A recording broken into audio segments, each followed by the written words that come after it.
Waalaikumsalam warahmatullahi Waalaikumsalam wabarakatuh. warahmatullahi wabarakatuh. Alhamdulillahirabbil alamin wassalatu wassalamu ala asrofil anbiya'i wal mursalin sayyidina maulana Muhammadin wa ala alihi washabihi ajmain amma ba'd. Yang saya hormati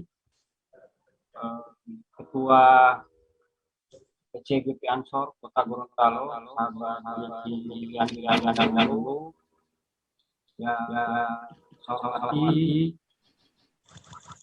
Koordinator Karya Nasional Pilihan dan Ahmad yang juga hadir di sore hari ini. Yang kami Ketua Pusat Gerakan Ansor, sahabat Dr. Faisal ini, yang kami para narasumber yang hadir di sore ini. Salam kita aturkan hubungan kita dengan Muhammad SAW. Semoga manfaatnya bisa sampai kepada kita yang ada di ruangan ini meskipun di melalui daring.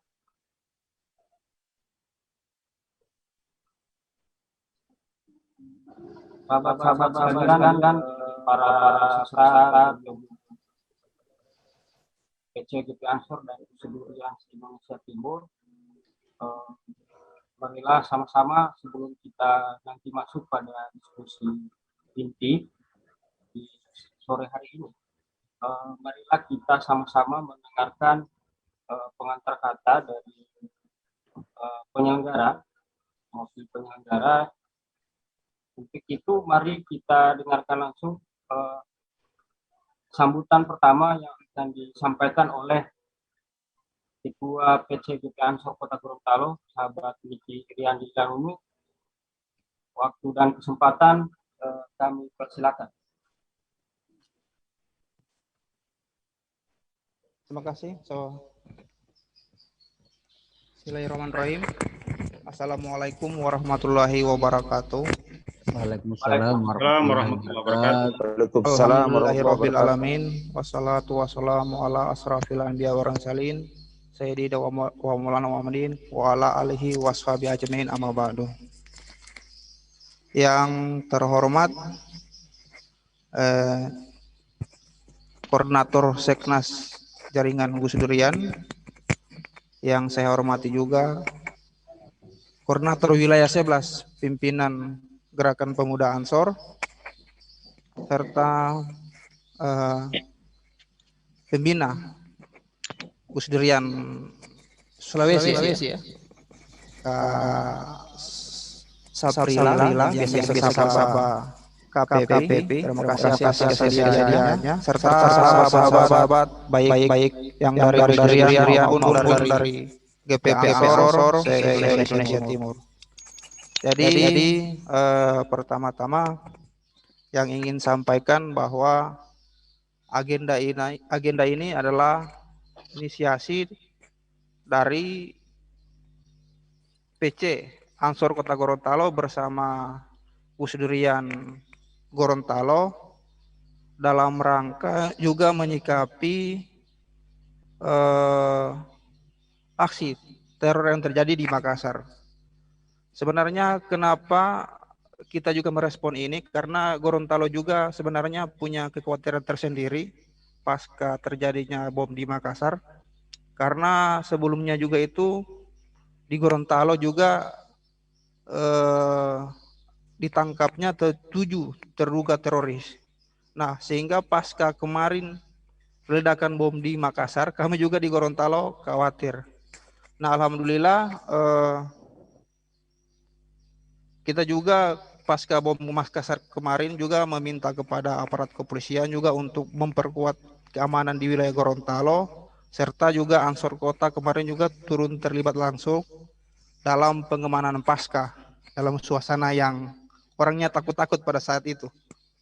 bahkan polisi juga dengan bersenjata lengkap dengan BRIMOB, memang suasana juga cukup istilahnya ada kekhawatiran tersendiri. Sehingga barangkali ini juga perlu diwaspadai bahwa yang tadinya gerakan-gerakan terorisme masif terjadi di wilayah barat, kemudian sekarang sudah bergeser di Indonesia Timur. Ini yang juga menjadi kekhawatiran kami, sehingga perlunya ada sebuah konsolidasi, baik itu dari GP Ansor yang kita tahu bersama juga di barisan terdepan untuk melawan gerakan ekstremisme ini, serta juga dari sahabat-sahabat Gus Durian yang juga sangat aktif dalam membangun narasi kontra terorisme ini. Barangkali ini bisa sama-sama untuk membangun kekuatan ini. Saya kira itu saja dari saya, mungkin akan berkembang sehingga kami melalui kesempatan ini barangkali ada gambaran-gambaran yang akan nantinya disampaikan oleh pemateri, baik itu soal peta gerakan maupun soal narasi-narasi, karena di Gorontalo juga ini kalau kita lihat banyak juga yang terjebak terhadap narasi-narasi krisis yang kemudian dimanipulasi dengan isu-isu agama sehingga lahir juga gerakan-gerakan kebencian-kebencian itu. Barangkali melalui kesempatan ini ada gambaran-gambaran, ada arahan-arahan termasuk juga dari koordinator wilayah 11 terhadap kader-kader GP Ansor di wilayah timur untuk bagaimana bersikap, serta juga dari pembina Gus Durian untuk memberikan arah, karena kalau pembina Gus Durian ini kan peneliti, barangkali punya banyak informasi-informasi yang perlu disampaikan kepada kader-kader GP Ansor maupun Gus Durian yang ada di wilayah timur. Saya kira itu dari saya. Mohon maaf dan terima kasih atas kehadiran. Allah muwaffiq ila aqwamit thariq. Wassalamualaikum warahmatullahi wabarakatuh. Waalaikumsalam warahmatullahi wabarakatuh. Berikut kami memberikan kesempatan ke koordinator Seknas Jaringan Gus Durian, Mas Jai Ahmad, selaku mewakili Gus Durian di kawasan timur di Indonesia. Waktu dan kesempatan kami persilakan Mas Jai. Ya. Terima kasih Mas Jami. Assalamualaikum warahmatullahi wabarakatuh. Alhamdulillahirabbil alamin wa bihi nasta'inu ala umuri dunya waddin wa ala alihi wa sahbihi ajmain, amma ba'du. Yang saya hormati Bapak Ibu narasumber webinar ini yang diselenggarakan oleh teman-teman Ansor Kota Gorontalo dan Gus Durian se-Indonesia Timur. Ada Bang Pepi, ini senior kita ini, yang tak lelah itu menyisir Sulawesi dan Indonesia Timur gitu. Wih, mantap. Juga ada Bang Nuruzaman ini, ya sebagai kepala Densusnya ini, Densusnya Ansor ini. Dan juga ada Ibu Profesor Ani sebagai FKPT di Gorontalo. Yang saya hormati pula sahabat Faisal Tamimi selaku Ketua GP Ansor. Ya, Assalamualaikum. Waalaikumsalam.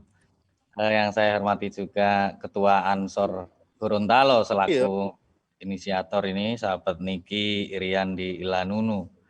Dan juga sahabat Ansor se-Indonesia Timur dan Gus Durian se-Indonesia Timur yang sudah hadir di pertemuan kita malam ini. Ya, kemarin saya dikontak oleh kawan sahabat Ansor ini yang juga sekaligus sahabat Gus Durian ini, Bang Jemi, untuk memberikan sambutan gitu. Ini awalnya saya bingung juga, ini sambutan apa ini, acara seremonial apa lagi ini? Ini acara webinar. Waduh.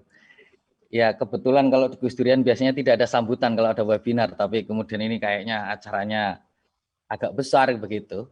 Jadi perlu ada sambutan. Saya juga sedikit agak berpikir ini nanti takutnya sambutannya nanti menyaingi narasumber. Ini kan berbahaya ini. Tapi bedanya dengan narasumber adalah sambutan ini satu arah gitu ya, tanpa ada yang menanggapi. Tapi kalau narasumber ini kan nanti interaktif itu, ada dua arah, komunikasinya dua arah, ada yang menanggapi begitu. Jadi mohon maaf kepada Bapak Ibu narasumber ini kalau sambutannya agak menyaingi, tapi saya kira tidak lah. Saya juga sadar diri hanya sekedar sambutan ini selaku perwakilan dari Gus Durian. Begitu, dan saya kira dengan tema kita pada sore hari ini menarik membaca peta narasi ekstremisme begitu. Ini memang isu yang kurun waktu terakhir menjadi dalam tanda petik saya kira seksi. Apalagi beberapa bulan terakhir ini kita dihadapi dengan situasi yang tidak menarik. Terakhir di Makassar begitu. Terjadi situasi yang tidak mengenakan. Ini tandanya bahwa violent extremism ini bukan sesuatu yang sederhana gitu, tetapi sesuatu yang harus kita sikapi secara serius. Yang tadi juga sudah disampaikan oleh sahabat Niki bahwa Ansor sebagai elemen terdepan dalam mengawal isu ekstremisme atau violent extremism tentunya di wilayah masyarakat sipil bersama sahabat-sahabat Gus Durian juga tentunya. Dan ini pertemuan kali ini saya kira menjadi contoh yang menarik, kolaborasi yang dibangun sahabat-sahabat Ansor, sahabat-sahabat Gus Durian, yang juga bisa menjadi inspirasi teman-teman Ansor dan Gus Durian di tempat lain, bahwa kerja-kerja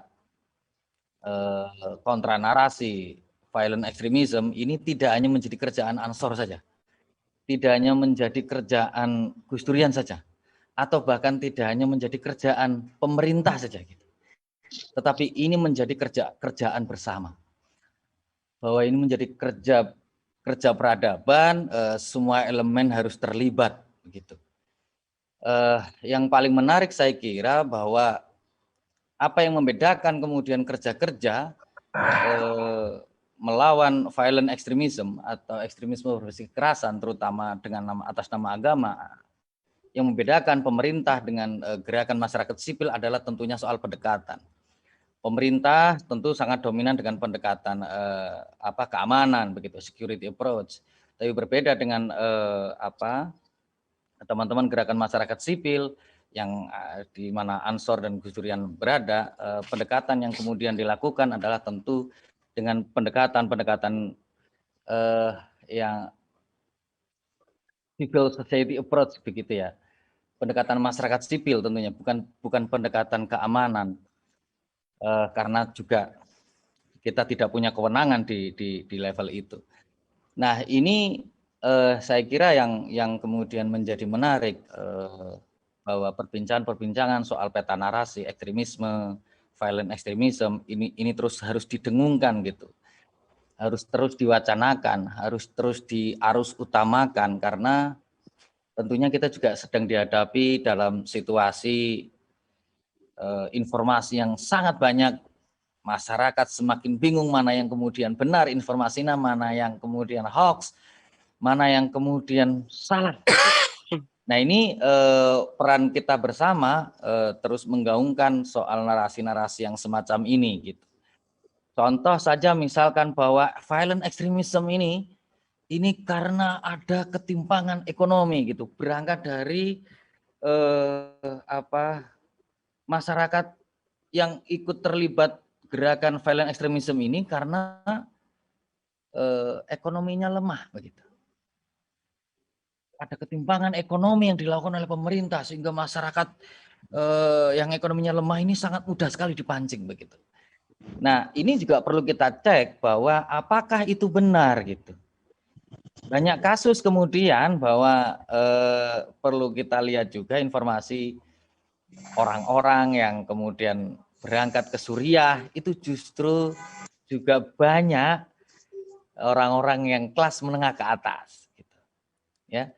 Atas nama apa? Atas nama perjuangan gitu. Atas nama jihad fisabilillah. Artinya apa? Bahwa tidak selamanya atau tidak utuh bahwa aspek ekonomi, ketidakadilan ekonomi menjadi landasan.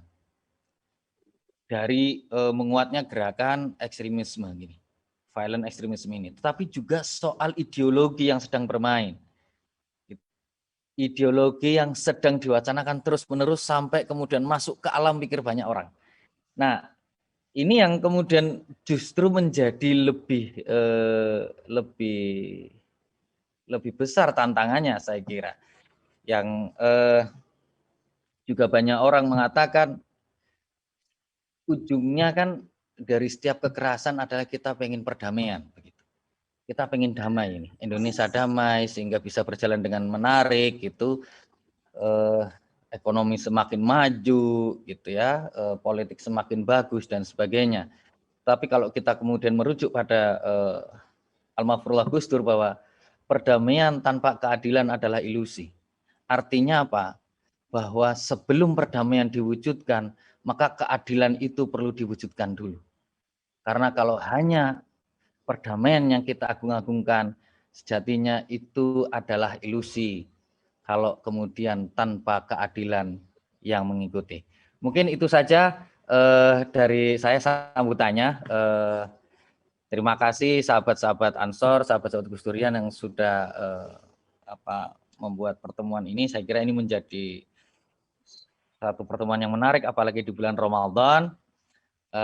Semoga ke depan ini semakin tajam juga gitu cara pandang kita dalam melihat narasi ekstremisme. Terima kasih, kurang lebihnya mohon maaf, selamat, semoga sukses. Wallahul muwaffiq ila aqwamit thoriq. Assalamualaikum warahmatullahi wabarakatuh. Waalaikumsalam warahmatullahi wabarakatuh. Terima kasih Mas Jai. Selanjutnya kami meminta kesediaan Ketua PP Ansor, sahabat Faisal Atami ini untuk dapat memberikan sambutan sekaligus membuka acara dengan resmi pertemuan PC GP Ansor dan Gus Durian se-Indonesia Timur. Waktu dan kesempatan kami persilakan. Ya, terima kasih sahabat Jemi, ada Gerakan Pemuda Ansor Kota Gorontalo sekaligus juga Gus Durian di Gorontalo telah memberikan kesempatan. Assalamualaikum warahmatullahi wabarakatuh.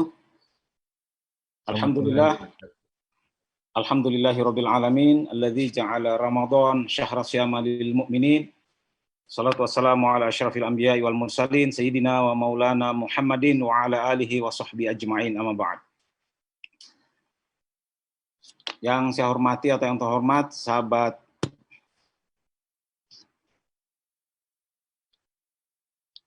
Habib Nurul Zaman, Kadensus 9 Gerakan Ansor, ya. Siap. Yang hadir di kesempatan ini, terima kasih. Ini siap, beliau Dr. Faisal Atamimi. Siap. Mohon maaf, ada 2 Zoom, saya ikuti Zoom satu lagi. Tidak apa-apa. Nanti saya akan ikut sini. Ya. Oke, saya juga mohon maaf, mungkin saya hanya memberi sambutan ini dan sekaligus itu pamit karena sebentar lagi di sini saya kebetulan ada di Poso ini, persiapan untuk PKD, pembukaan PKD juga sore ini menjelang buka. Siap.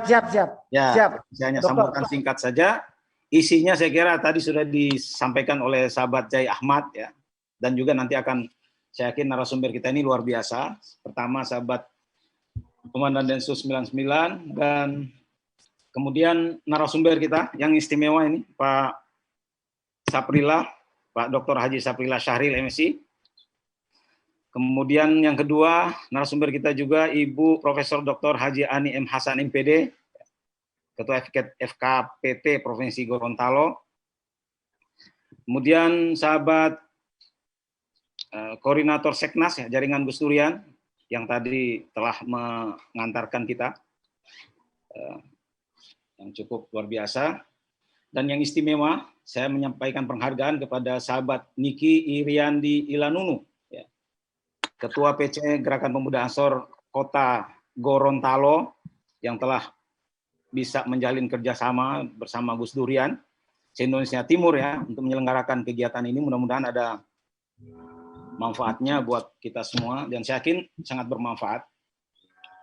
Ya, sebelum saya membuka secara resmi, mungkin ada 2 hal ya yang ingin saya sampaikan terkait acara kita pada kesempatan ini. Yang pertama adalah memang kita perlu memahami peta dan narasi yang berkembang. Atas pemahaman itu, maka ada dua hal yang kita harus lakukan. Pertama adalah kita memperkuat daya juang dengan terus melakukan kontra atau counter narasi. Ya. Tentu daya juang yang diharapkan itu dari sahabat-sahabat Gus Durian dan juga sahabat-sahabat Gerakan Pemuda Ansor. Nah, dengan kita melakukan penguatan hal tersebut, maka mau tidak mau atau suka tidak suka, kita harus selalu melakukan perlawanan terhadap narasi-narasi atau gerakan ekstrim yang dilakukan oleh kelompok-kelompok yang selalu kita hadapi semua. Itu yang pertama. Yang kedua, secara luas mungkin kita harus berupaya untuk memperkuat daya tangkal. Jadi daya juang itu dan daya tangkal. Daya tangkal yang saya maksud adalah bagi masyarakat kita. Agar masyarakat kita punya daya tangkal baik dari sisi teologis mungkin atau dari sisi ideologis, agar isu-isu atau narasi-narasi atau gerakan ekstremis yang mereka temukan dalam berbagai kesempatan melalui media sosial maupun dalam kehidupan sehari-hari, jika mereka punya bekal yang cukup, maka akan tumbuh daya tangkal itu. Dan saya kira itu tugas kita semua untuk terus-menerus ya menarasikan hal-hal yang positif, termasuk misalnya soal moderasi beragama, Islam yang ramah, Islam yang moderat, toleran, dan sebagainya. Saya kira itu di tengah-tengah masyarakat kita masih kalah dengan narasi-narasi yang intoleran, yang anti moderasi, dan sebagainya. Saya kira itu hal penting yang mudah-mudahan dengan paparan dari narasumber kita yang saya yakin sangat luar biasa pada kesempatan ini, kita akan mendapatkan energi baru ya untuk terus-menerus membangun daya juang tadi yang pertama, dan yang kedua adalah daya tangkal dari masyarakat terhadap isu-isu bahkan gerakan-gerakan ekstrim. Baik, saya kira sahabat-sahabat Jemi Raji, dengan saya kira itu singkat ya penyampaian saya. Saya menyampaikan lewat kesempatan ini ya dengan memohon berkah dan rahmat dan ridho dari Allah Subhanahu wa taala. Saya atas nama pimpinan pusat, atas izin Ketua Umum ya, Gus Yakut Khalil Kaumas, dan ada juga sahabat Habib Nurul Zaman, saya membuka dengan resmi temu ya, pimpinan cabang Gerakan Pemuda Ansor dan Gus Durian ya, se-Indonesia Timur secara virtual ini. Semoga sukses dan berkah. Terima kasih. Wallahul muwafiq ila aqwamit thoriq. Wassalamualaikum warahmatullahi wabarakatuh. Waalaikumsalam warahmatullahi wabarakatuh. Sekaligus ya mohon pamit ya. Mohon maaf. Baik, ya. Siap. Terima kasih.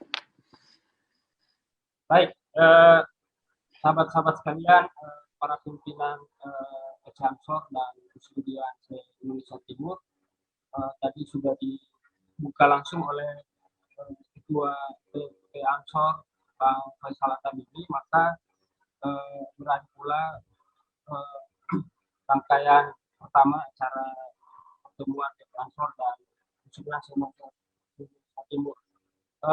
Baiklah, sahabat-sahabat sekalian, kita akan masuk pada acara inti, yaitu diskusi. Alhamdulillah sudah hadir di tengah-tengah kita 3 narasumber. Pertama ada sahabat Muhammad Nurul Zaman, Kadin Sosna Asmaul Husna PP Ansor. Dia nanti akan coba mengurai sedikit bagaimana soal peta dan narasi ekstremis di Indonesia Timur secara umum. Lalu yang berikut pemateri kedua ini ada sahabat dan senior kita juga Kiai dan Haji Saprillah Sahril,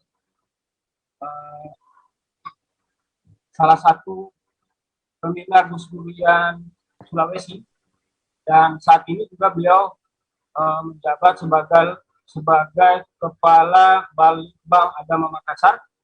Beliau nanti Pak Kasih KPP sudah hadir, dan beliau nanti akan coba mengurai soal konsep moderasi beragama, lalu kemudian sedikit beliau nanti akan coba membocorkan ke kita soal hasil riset Balitbang di kawasan Indonesia Timur soal kerukunan antar umat beragama.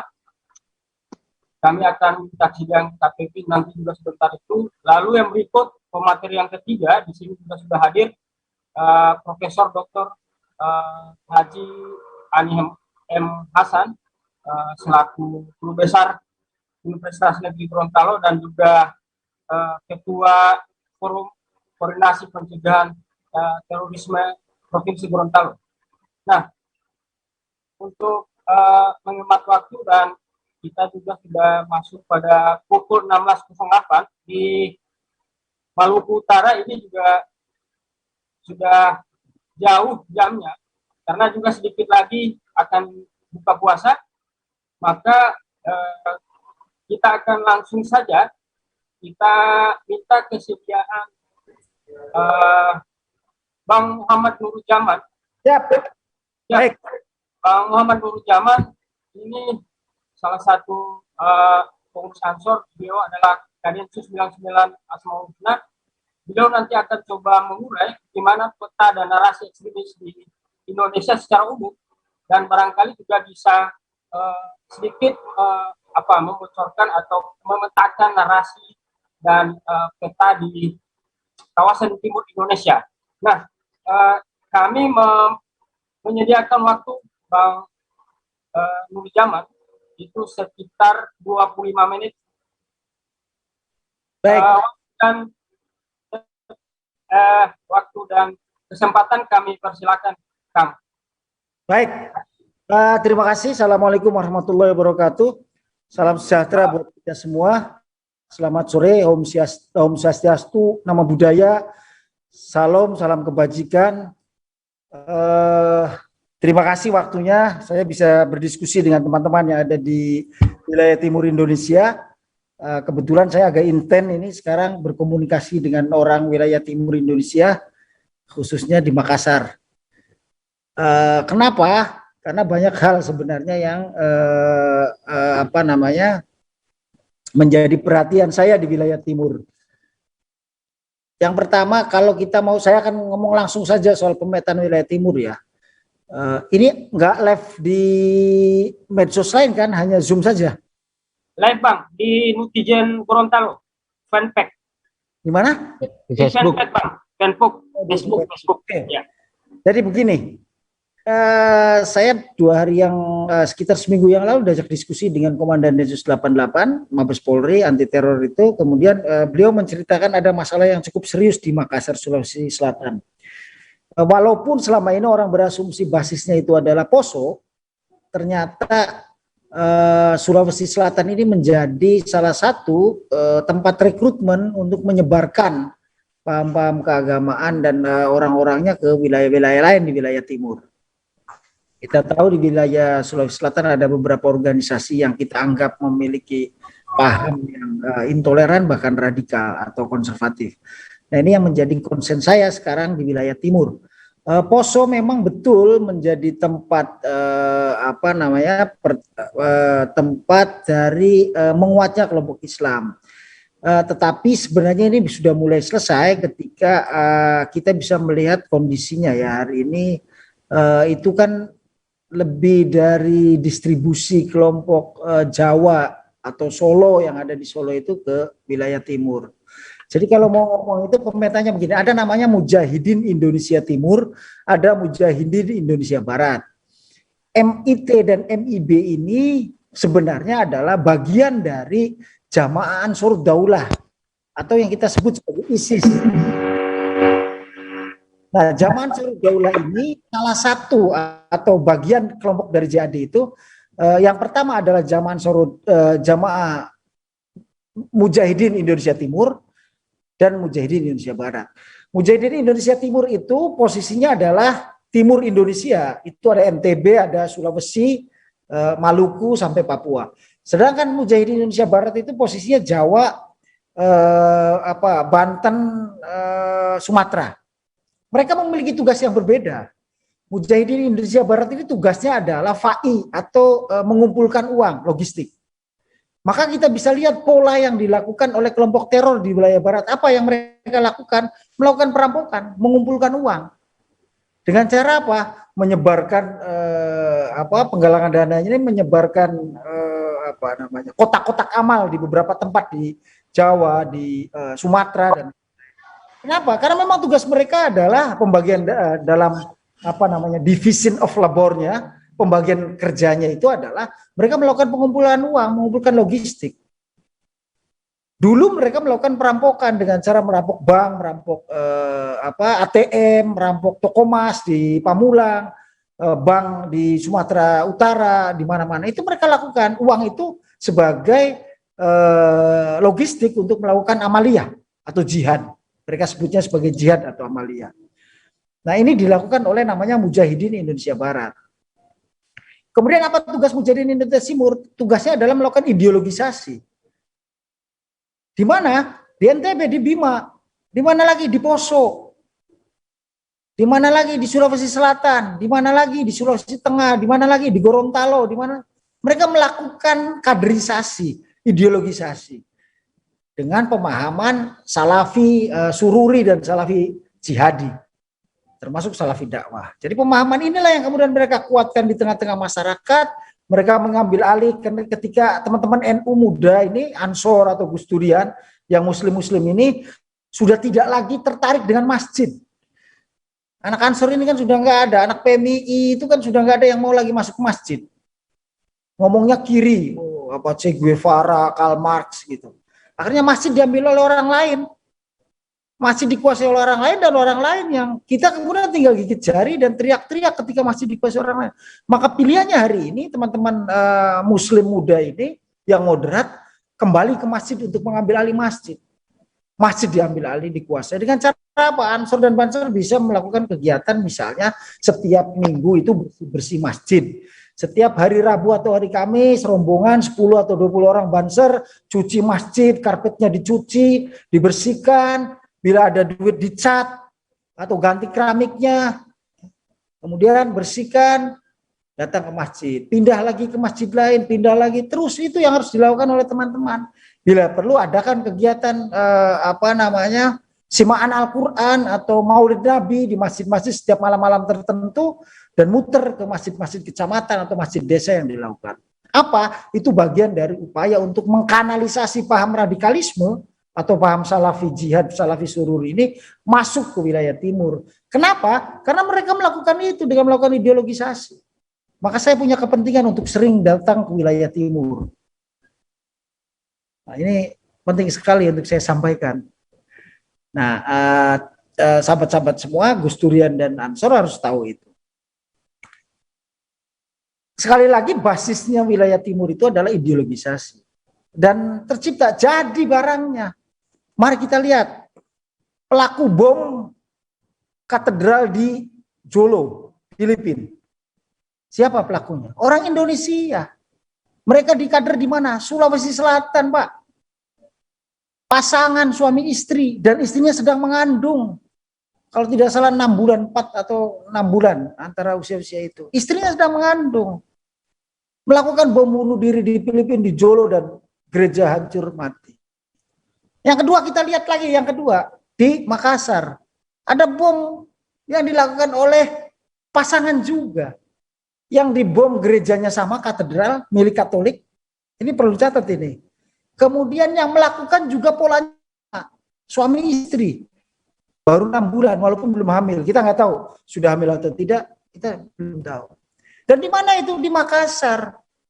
Artinya apa? Artinya Sulawesi Selatan, wilayah timur, Sulawesi Tengah, sampai Kendari dan Gorontalo, Maluku dan lain itu menjadi tempat melakukan ideologisasi.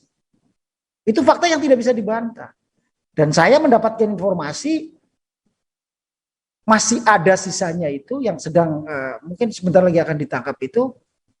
Saya sebenarnya tidak mau terlalu terbuka di sini. Nanti takut semua atau bingung, tapi ini sebagai kewaspadaan. Adalah berapa jumlahnya saya enggak. Tetapi itu semua berpasangan dan mereka sudah siap mati semua. Melakukan bunuh diri, bom bunuh diri. Ada yang kandungannya sudah besar 9 bulan, istrinya ini. Ada yang kandungannya masih 4-6 bulan. Bahkan kemarin setelah ditangkap ada yang melahirkan di rumah sakit Polri di Sulawesi Selatan, di Makassar. kemudian dilahirkan dan anaknya karena ibunya harus ditangkap ya, kemudian anaknya ini diadopsi dulu lah, nanti kalau ibunya keluar dilakukan. Saya dimention khusus oleh Mabes Polri untuk bisa berkolaborasi di Sulawesi Selatan khususnya di Makassar untuk melakukan pendampingan terhadap pelaku-pelaku teror ini dan keluarganya untuk melakukan pendidikan keagamaannya. Saya juga sudah meminta tolong ke teman-teman Ansor di Sulawesi Selatan, sahabat Rusdi dengan Fatayatnya untuk melakukan pendampingan pasca trauma keluarganya ya, anak-anak terutama anak-anaknya. Mudah-mudahan setelah Lebaran saya bisa datang ke Makassar dan kita bisa berdiskusi lagi dan bertemu dengan teman-teman Ansor untuk melakukan pendampingan terhadap teman-temannya. Nah ini penting saya sampaikan. Kenapa? Sekali lagi, wilayah timur itu bukan hanya menjadi Poso kalau diumumkan menjadi tempat jihad oleh kelompok mereka, itu semua orang dari seluruh dunia akan datang ke Poso. Dan apa yang akan terjadi di Poso? Karena itu dijadikan medan jihad, tapi gagal. Rencananya Poso itu mau dijadikan medan jihad. Tetapi sekali lagi wilayah timur adalah wilayah kaderisasi yang dilakukan oleh mereka. Jadi apa yang kita harus waspada secara serius. Narasinya jelas. Kalau di Jakarta itu hijrah, yang enteng-enteng lah. Hijrah ini kan salafinya dakwah lah, masih bisa diajak diskusi, perdebatannya juga masih. Tapi kalau yang ada di Sulawesi ini, wilayah Goro sampai ke wilayah timur ini narasinya sudah mengerikan. Mereka tidak lagi mengatakan bom bunuh diri, tapi istishadiyah. Jadi menggunakan istilah saja, mereka sudah bikin istilah yang berbeda. Mereka mau bilang jihad, mati syahid, bukan meledakkan diri. Itu narasi yang dibangun. Anda akan memilih mati, meledakkan diri sendiri, atau mati syahid. Pilih mana? Pasti orang akan milih mati syahid. Padahal semuanya sama. Ya mati juga. Ini kalau bahasa Jawa sangit ya. Ini syahid. Ini sangit itu apa? Sangit itu terlalu lama digosong itu. Jadi ada bau-baunya itu sangit namanya. Kalau masak nasi. Itu yang terjadi. Jadi pilihan kata, pilihan narasi saja dibangun. Saya sebenarnya mau menjelaskan soal bagaimana narasi ini dibangun di wilayah Indonesia, tetapi agak kerepotan karena saya sedang ada 2 Zoom ini yang saya ikuti, bahkan 3. Satunya ada live video call dengan.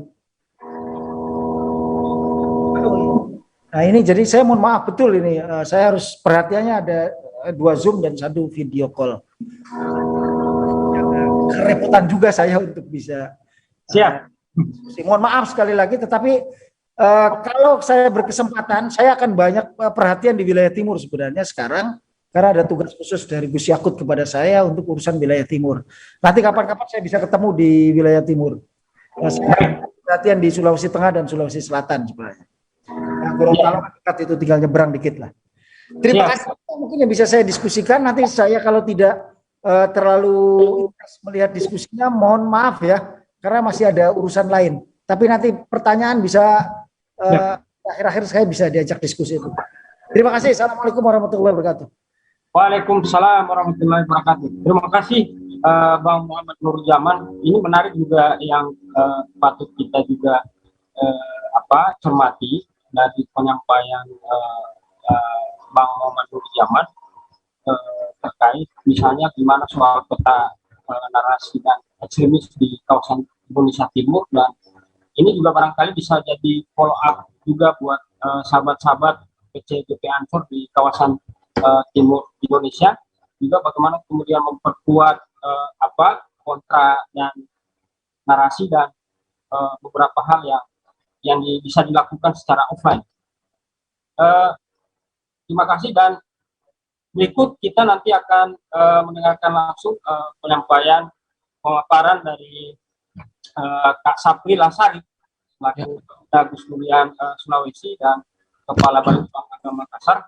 Beliau nanti akan coba menguras soal bagaimana soal konsep moderasi beragama khususnya di kawasan timur Indonesia, apakah kemudian konsep ini juga bisa relevan dalam menangkal gerakan ekstremis, dan mungkin sedikit KPP juga bisa membocorkan sedikit soal hasil riset Balitbang di kawasan timur Indonesia gimana soal organisasi keagamaan di kawasan timur Indonesia.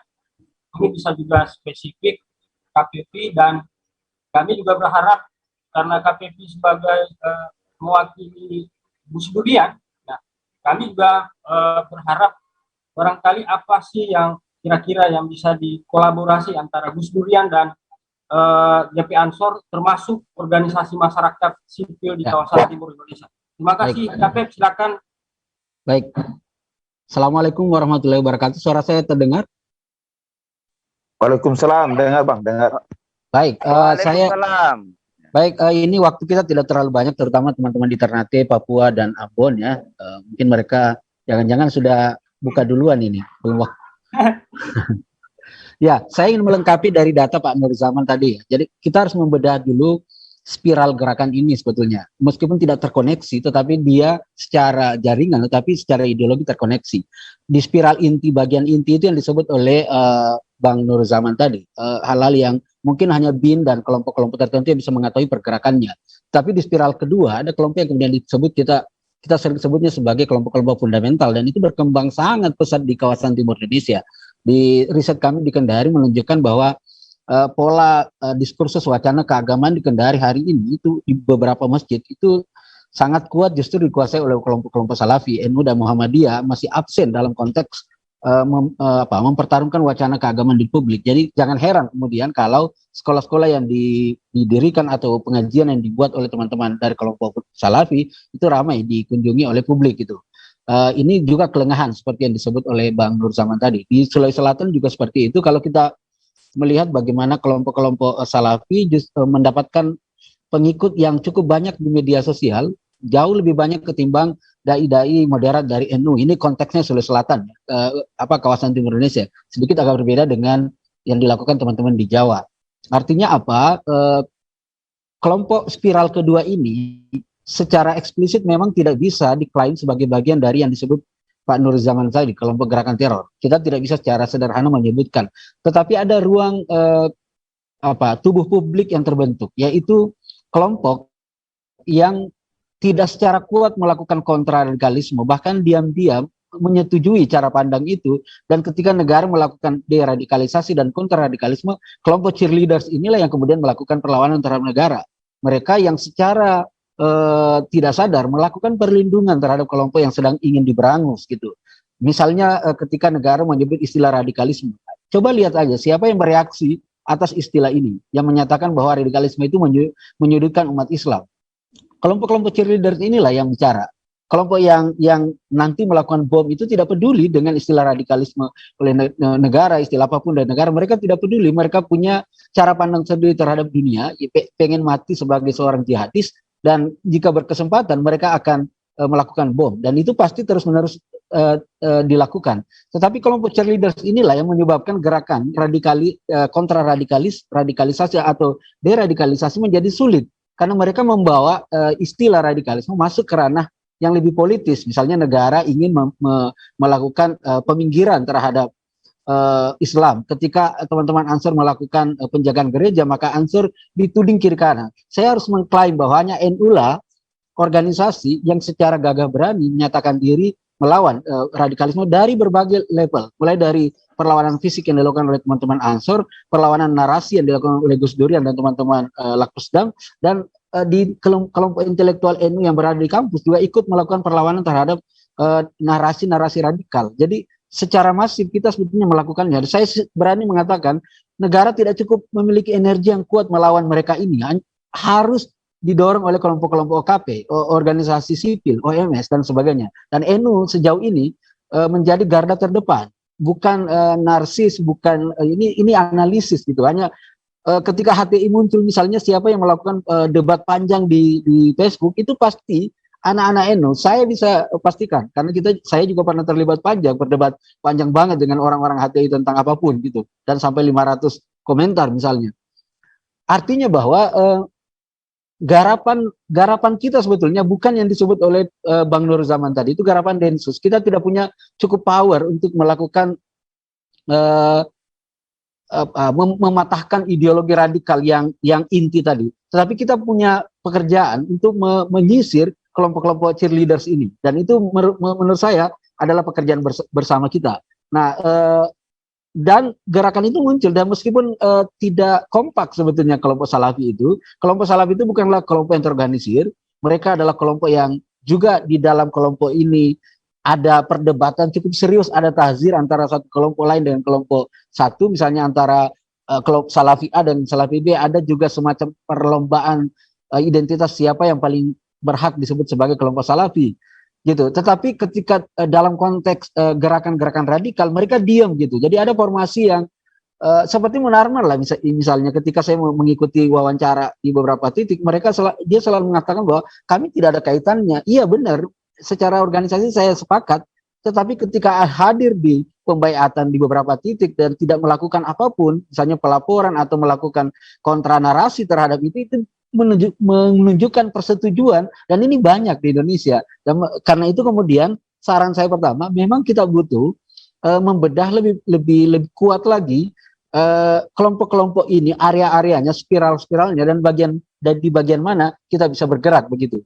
Nah, soal moderasi beragama menurut saya adalah kata kunci yang sangat penting, meskipun ini istilah ini elit sekali karena didorong oleh negara. Dan ingat teman-teman, ketika sebuah istilah didorong oleh negara, maka narasi politiknya juga sangat kuat begitu. Karena itu menurut saya agar moderasi beragama tidak menjadi polisi politik yang seperti yang dilakukan oleh Orde Baru ketika menggunakan Pancasila sebagai alat ideologis untuk melakukan tindakan-tindakan kepada kelompok subversif, maka kita berharap keterlibatannya lebih kuat dari kelompok masyarakat manapun untuk ikut mengawal ide ini, agar dia tidak menjadi ide elit dan digunakan sebagai alat penjaring saja bahwa siapa yang moderat dan siapa tidak moderat. Saya kira kalau hanya sekedar itu, dia menjadi kontraproduktif nanti belakangannya. Soal konsep moderasi yang disebutkan Jamie tadi, itu fleksibel sebetulnya, karena moderasi beragama ini adalah sebuah sikap untuk berada di tengah, atau sebuah sikap untuk mensponsori jalan perdamaian, sebuah sikap untuk mensponsori cara pandang keagamaan yang lebih humanis begitu. Dan terserah masing-masing organisasi merumuskan indikator-indikator yang kuat. Kalau kita di NU kan jelas, clear gitu apa yang disebut moderasi beragama, cantolannya di Ahlussunnah wal Jamaah, tasamu, tawazun, tawasud, dan i'tidal. Bahkan kemudian saya mengkerangkakan bahwa keadilan itu adalah frame cara pandang yang ditopang oleh 3 tripod, yaitu tasamu, tawazun, dan tawasud. Ketika kita tasamu, tawazun, tawasud, pasti kita adil begitu. Dan moderasi beragama, landasan spiritualnya ada di situ. Nah, landasan gerakan keagamaan ini juga ada di situ. Jadi terserah teman-teman bagaimana merumuskan di masing-masing wilayah nantinya konteks mana yang digunakan untuk memperkuat moderasi beragama ini. Nah, kalau misalnya diminta untuk menjelaskan dari negara itu paling tidak ada 4 indikator yang ingin dikuatkan. Pertama, soal penguatan kebangsaan. Karena kita meyakini kelompok-kelompok yang fundamental yang saya sebut dengan cheerleaders tadi, atau kelompok spiral di bagian kedua tadi, itu tidak memiliki konsep yang firm tentang kebangsaan. Salafi memang tidak bicara politik, tapi juga tidak peduli tentang apa yang akan terjadi di negara ini. Mereka hanya peduli bagaimana membangun satu masyarakat kelompoknya yang sesuai dengan spirit keislaman. Mau negara ini berdasar apapun tidak peduli. Nah, satu kelompok lagi seperti HTI bercita-cita ingin mengubah ideologi negara dari nation state menjadi ideologi khilafah. Dan kemudian ada kelompok lagi yang secara politik masuk ingin mengubah bentuk negara yang misalnya bukan bentuk filosofiknya, tapi identitasnya dari identitas yang ramah terhadap semua agama, lalu kemudian ingin dikerucutkan menjadi satu agama saya, misalnya dengan jargon NKRI bersyariah begitu. Jadi mereka ada problem dalam soal kebangsaan, yang satu cuek, satu ingin mengubah identitas yang denotatif, satu lagi yang ingin membongkar ideologinya. Sehingga itu tantangan kita semua untuk menguatkan ide kebangsaan yang kita klaim sebagai sebuah ide yang bersumber dari pemahaman keagamaan, bukan ide sekuler. Nation state yang berkembang di Indonesia dalam pandangan saya bukanlah ide yang berkembang di Barat. Dia adalah sebuah konsep nasionalisme yang dibingkai dengan paradigma keagamaan, cekui paradigma keislaman. Karena itu kemudian di indikator pertama adalah penguatan kebangsaan, dan kita harus bekerja berat di situ.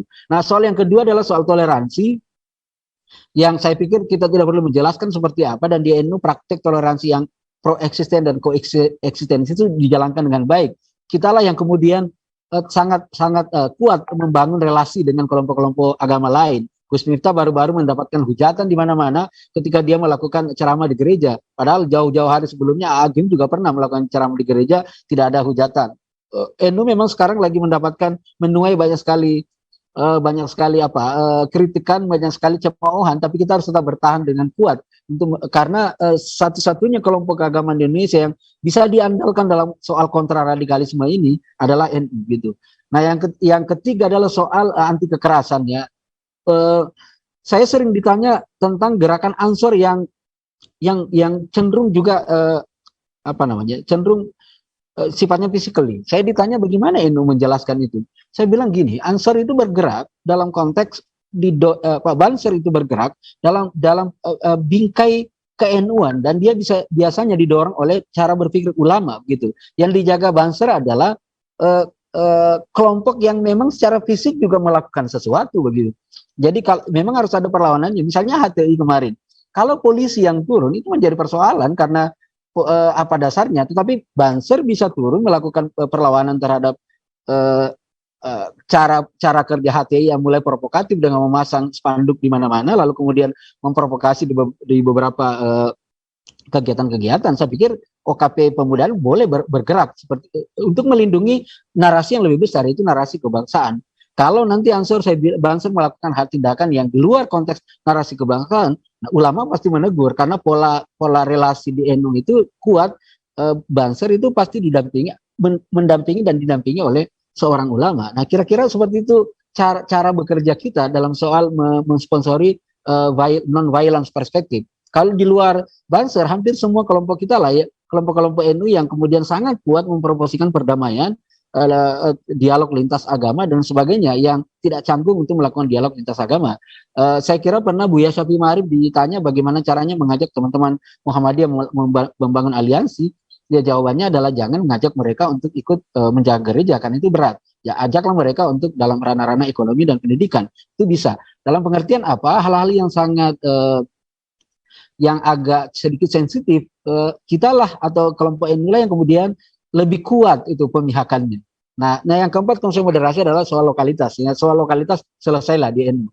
Nah, terakhir mungkin saya ingin selain konsep itu, saya ingin sharing tentang strategi apa yang kita harus lakukan sebagai OKP ya di NU ini, baik Lakpesdam NU, kemudian Gus Durian maupun Ansor atau GP Ansor, Fatayat dan sebagainya. Pertama, proses ideologisasi itu harus terus-menerus dilakukan. Seperti mereka juga melakukan ideologisasi yang kuat, kita juga harus melakukan ideologisasi yang kuat. PMI harus didorong sebagai garda terdepan merekrut anak-anak non-NU atau anak-anak yang ingin belajar di NU sebagai pintu masuk mempelajari NU.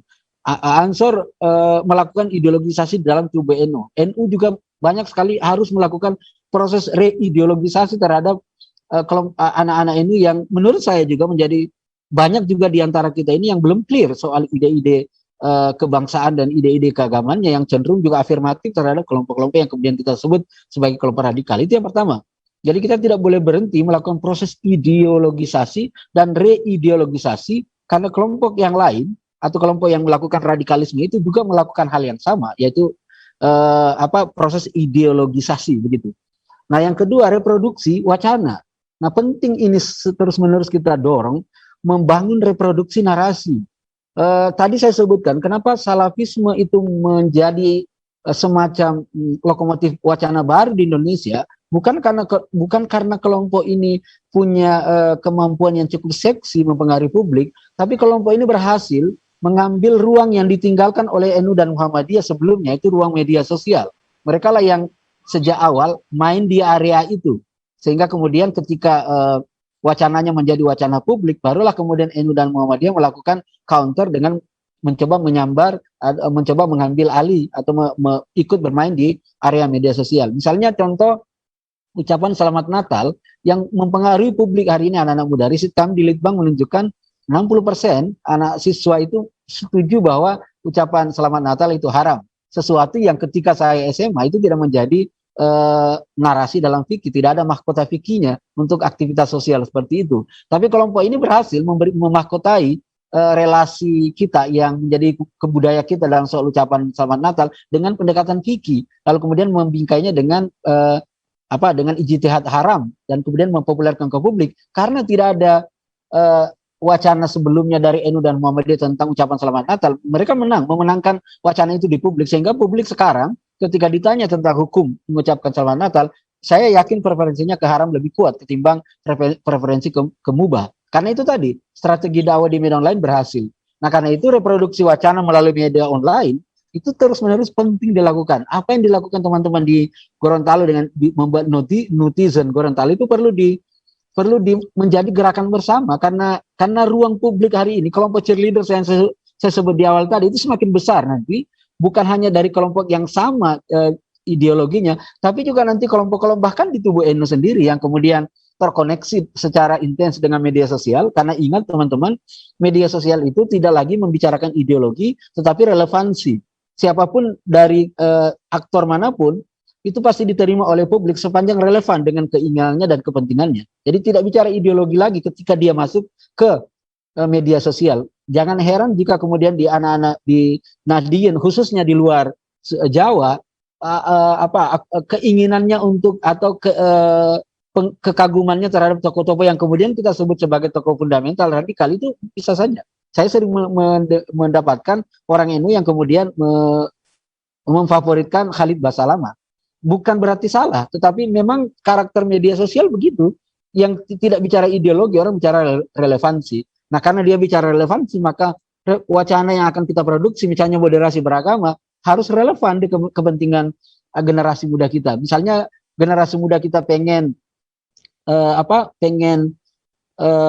hal-hal yang sifatnya kreatif, lebih populer, maka buatlah itu sebagai bagian dari cara untuk mempopulerkan konten moderasi beragama. Kalau kita bersepakat moderasi beragama adalah cara yang baik untuk melawan radikalisme tadi.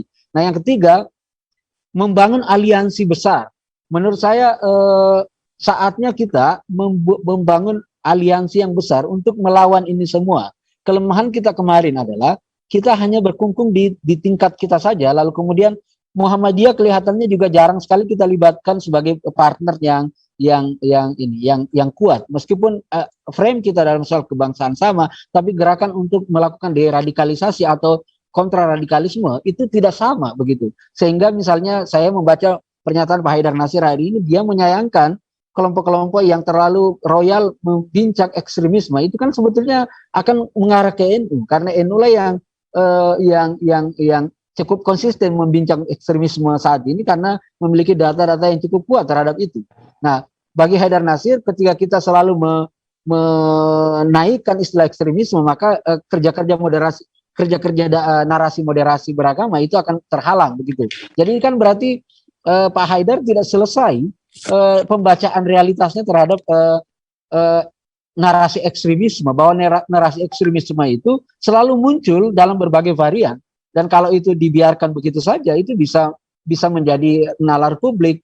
Di titik yang sama moderasi beragama belum kuat menjadi sebuah nalar bersama. Jadi kalau kita membiarkan istilah ekstremisme tidak lagi dipublish, lalu kemudian istilah moderasi beragama tidak cukup kuat membangun diskursus, maka kalah sebelum bertanding. Karena itu menurut saya biarkan saja ekstremisme itu tentu dengan data yang kuat. Misalnya saat ini dengan data dari Bang Nur Zaman itu menunjukkan bahwa gejala ekstremisme memang real dan masih ada dan terus-menerus bekerja, dan karena itu tidak boleh berhenti. Tetapi di sisi lain, wacana moderasi beragama, penguatan literasi juga kuat. Tetapi kita memang mesti membangun aliansi dengan siapapun kelompok yang pro dengan kita. Aliansi taktis itu menjadi penting. Saya pikir teman-teman yang sebagian besar di ruangan ini adalah demonstran dan tentu tahu apa yang disebut dengan aliansi taktis itu. Aliansi yang meredakan sedikit egoisme ideologi kita untuk kepentingan lebih besar. Saya sering menemukan di era-era SBY, anak HTI dengan anak LMND gabung demo bersama untuk mendemo kebijakan kenaikan BBM SBY saat itu. Meskipun setelah pulang nanti berdebat lagi, satu ekonomi syariah, satu ekonomi pro rakyat begitu. Tetapi bahwa kita butuh aliansi yang lebih besar. Nah, satu kelompok yang jarang sekali kita jadikan sasaran aliansi itu Salafi. Ada kelompok Salafi moderat. Kita harus membuka sedikit peta yang lebih baik tentang kelompok Salafi ini. Kita tidak boleh juga hitam putih, dan itu justru membuat kita terpuruk sendirian kalau kita memetakan Salafi itu hitam putih. Salafi itu sendiri petanya beragam. Sekarang ada muncul Salafi yang sifatnya urban salafisme, yang dalam bahasa saya kelompok urban Salafi yang sebetulnya dia ingin melakukan sesuatu yang baik di negara ini, meskipun nalar Islamismenya sangat kuat begitu. Nah, ini potensi untuk berdialog dengan kelompok ini itu kuat, dan kalau misalnya kita bisa membangun aliansi yang lebih besar, maka yang disebut Pak Nur Zaman tadi kesepian, paling enggak cheerleadersnya tidak banyak. Nah, kalau cheerleadersnya tidak banyak, ya pasti dalam bahasa Bugis itu mati coli istilahnya. Tidak ada tempat untuk mendapatkan tepuk tangan ketika mereka melakukan bom atau melakukan tindakan yang keras. Kan selama ini kelihatannya di media sosial, coba deh pancing misalnya Anda punya grup WA, lalu kemudian ada gerakan yang ekstrim, lalu kemudian Anda munculkan wacana itu, saya yakin akan ada yang melawan Anda, dan itu bisa dideteksi dari cara pandang mana mereka ini. Meskipun tidak boleh dikaitkan bahwa mereka adalah bagian dari gerakan radikalisme tadi, tetapi dia akan muncul sebagai cheerleaders. Nah, ketika dia muncul sebagai cheerleaders, tadi kelompok yang inti radikal itu merasa mendapatkan angin bahwa mereka ternyata tindakan mereka ada yang setujui meskipun itu bukan dari kelompok mereka. Nah, saya kira Jem, itu saja ya, karena ini sudah hampir jam 5. Saya semoga ini bisa bermanfaat. Walau muwaffiq wal hidayah. Assalamualaikum warahmatullahi wabarakatuh. Waalaikumsalam warahmatullahi wabarakatuh. Terima kasih ke KPP atau Kasatwila. Ini juga menarik sekali apa yang disampaikan oleh Kasatwila. Beberapa catatan yang saya catat, dan semoga juga teman-teman, sahabat-sahabat pimpinan dan penggerak kebudayaan juga bisa mencatat apa-apa saja yang telah disampaikan KPP, dan intinya adalah yang disampaikan oleh KPP adalah bagaimana NU dan Muhammadiyah masih lemah memproduksi wacana, dan ada juga inti dari tadi yang disampaikan oleh KPP adalah bagaimana membangun koalisi aliansi bersama dalam hal melawan radikalisme atau ekstremisme yang terutama di kawasan Indonesia Timur. Nah, baiklah, kita nanti akan mendengarkan langsung. Kebetulan ada pemateri ketiga yang sudah hadir di sini. Kami meminta beliau ini nanti akan spesifik menyampaikan gimana sih soal peran keluarga. Peran keluarga ini kan juga penting sekali, kita penting memahami gimana peran keluarga dalam menangkal ekstremisme, dan mungkin juga Ibu Prof Ani juga bisa sedikit juga mengurai soal peta di Gorontalo soal radikalisme dan ekstremisme. Nah, Ibu Prof sudah siap, Bu Prof? Silakan, Bu Prof. Ya, baik, terima kasih. Assalamualaikum warahmatullahi wabarakatuh. Waalaikumsalam. Yang saya hormati Bapak Ketua PPGP Ansor, Bapak Faisal yang tadi sudah memberikan sambutan, Bapak Sekretaris Sekjen Jaringan Gus Durian, Bapak Jai Ahmad juga tadi sudah memberikan pengantar, Bapak Ketua PCGP Ansor, dan Bapak-Bapak narasumber serta seluruh peserta webinar pada sore hari ini, dan teristimewa Pak Jemi. Saat ini waktu kita sudah menunjukkan jam 5 kurang 20 menit. Sepertinya di Papua, di Ambon itu sudah mau dekat-dekat buka puasa. Nah, mungkin saya hanya memberikan 15 menit saja. Jadi Bapak Ibu, kita bicara tentang peran keluarga. Jadi panitia memintakan bagaimana peran keluarga sebagai kunci ketahanan dalam menangkal paham ekstremisme. Bapak Ibu yang saya hormati, berbicara tentang peran keluarga, memang kita tahu persis bahwa keluarga itu adalah keselarasan hubungan yang terjadi secara intensif serta terpenuhi semua fungsi kebutuhan fisik, dan secara fisik maupun secara psikis. Itu tidak perlu saya ulas secara detail. Tetapi kita tahu persis bahwa keluarga yang termasuk dalam keluarga itu adalah ayah, ibu, dan anak. Bagaimana kita sebagai seorang ayah, sebagai seorang ibu, memperhatikan anak kita agar anak-anak kita tidak terpengaruh oleh faktor ekstremisme.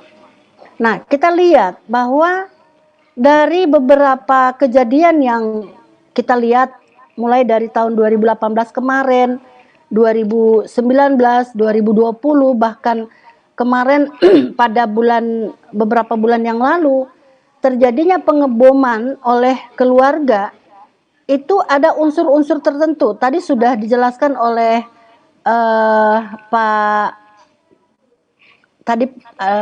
narasumber pertama, juga ada pengantar dari Bapak Ketua, itu sudah dijelaskan bagaimana terjadinya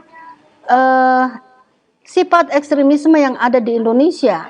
Tadi juga dari Litbang sudah menjelaskan seperti apa data-data yang terjadi, baik itu Indonesia Timur maupun Indonesia Barat, itu dengan adanya fungsi dari keluarga, apakah keluarga ini sudah berfungsi dengan baik atau tidak. Perlu kita ketahui bersama bahwa kasus-kasus yang terjadi di beberapa mahasiswa temuan saya di kampus, karena mengapa saya bicara kasus per kasus, di kampus itu ketika kita mewawancarai seorang anak yang terlibat di dalam paham-paham ekstremisme, itu kita lihat mereka itu setelah saya wawancarai, ada beberapa faktor yang menyebabkan mereka terpengaruh oleh adanya paham-paham ekstremisme. Yang pertama, ada anak atau ada remaja yang diakibatkan oleh tidak adanya komunikasi antara anak dengan orang tua. Yang kedua, ada juga anak karena faktor didikan orang tua terlalu keras.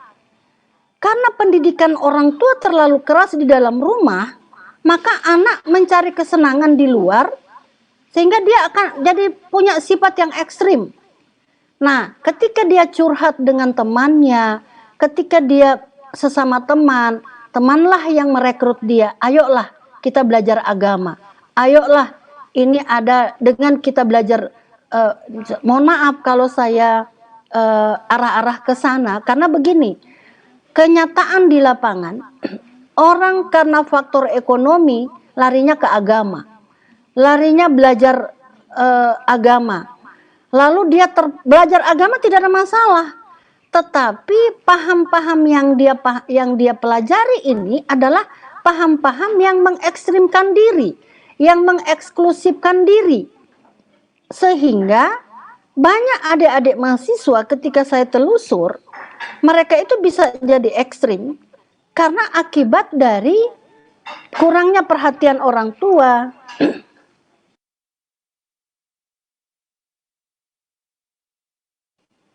Kurangnya perhatian orang tua juga karena faktor ekonomi. Tadi sudah disinggung, adanya faktor ekonomi. Memang betul. Bicara tentang faktor ekonomi memang itu tidak terlalu, artinya itu mungkin nomor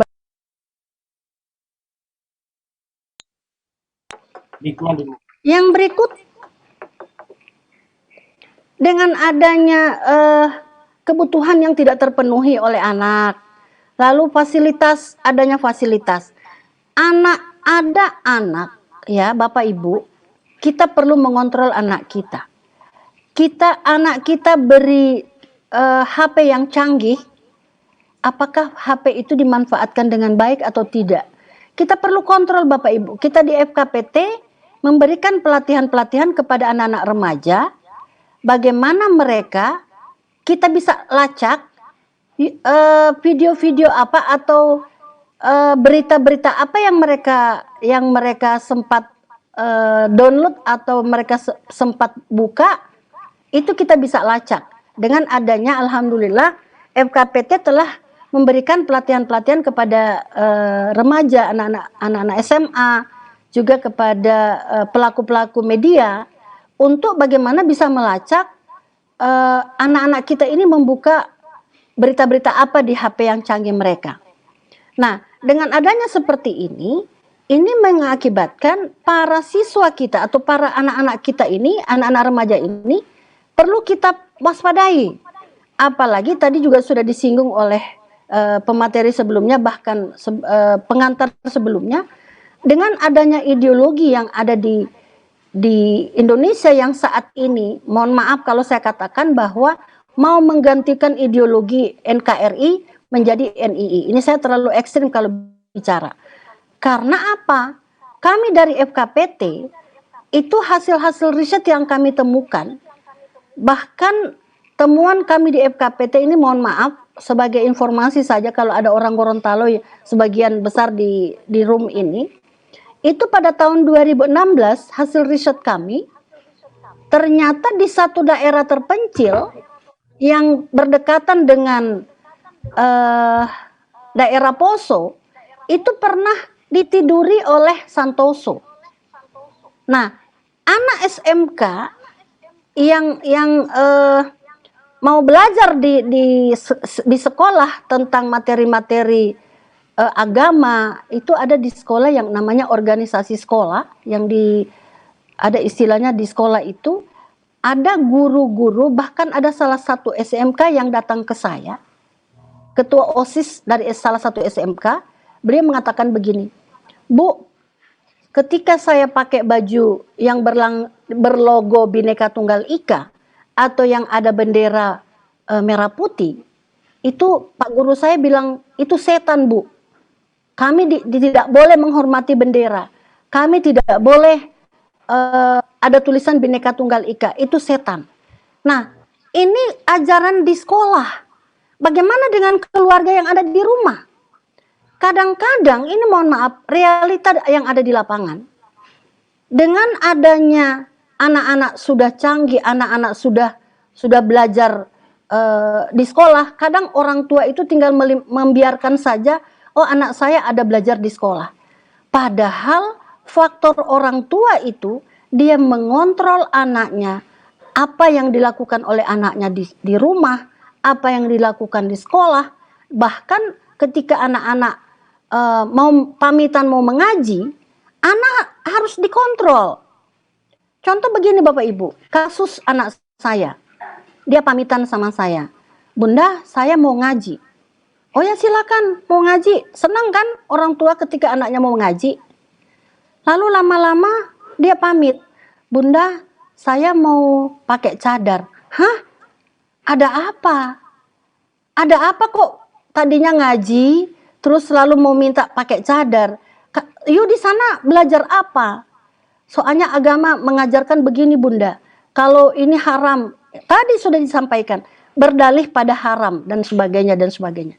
Nah, anak-anak muda seperti ini yang mudah dirasuti, mudah diberi informasi-informasi, mudah diberi ajaran-ajaran yang bisa menjadikan mereka jadi ada yang anak-anak muda yang sudah tidak mau bergaul dengan tetangga, ada anak muda yang sudah tidak mau lagi ketika melihat temannya, jangankan dengan agama lain, sesama muslim pun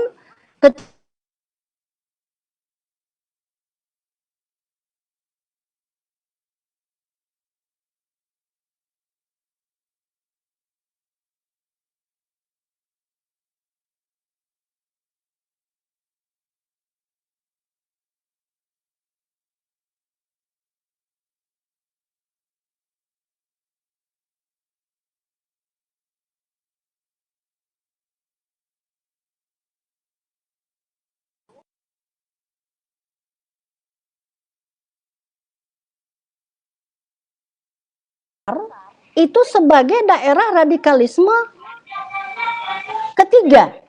Yang pertama Bengkulu. Nah, tadi ada hal yang menarik.